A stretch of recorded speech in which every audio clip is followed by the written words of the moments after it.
आगे भी तो करते हैं इंसाफ की, ना करता सज़ा की, गुनाह की सज़ा काटी गई 9 महीने के बाद।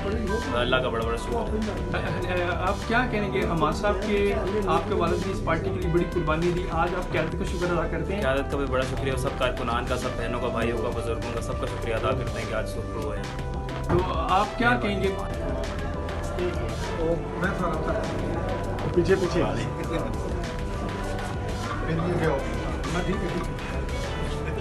मैं तो लाहौर